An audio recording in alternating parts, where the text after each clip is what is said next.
Në mjediset e bibliotekës Marin Barleti, është prezantuar një nismë qytetare për promovimin dhe ribotimin e veprës së shkrimtarit të njohur shqiptar, Skënder Drini, me synimin për ta vendosur atë në vendin që meriton në panteonin e letërsisë shqiptare.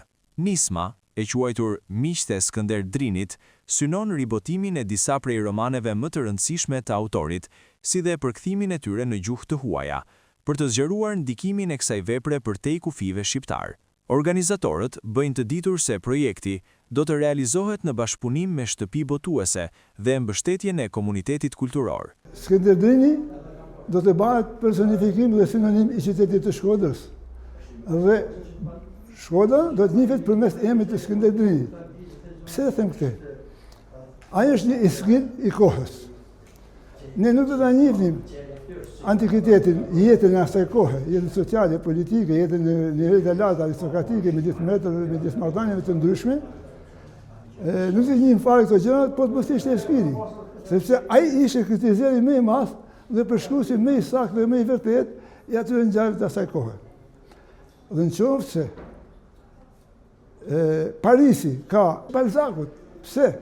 Sepse Balzacu me komedinë hyjnore ka përshkruar të gjithë jetën e brendshme shpirtërore, politike, sociale, në të gjitha nivelet. I tillë është edhe Skënder Drini me 7 romanet e tij të famshme që shkruan në demokraci duke filluar nga Ishulli i Qetë dhe duke mbaruar me Planeti i Lodhur.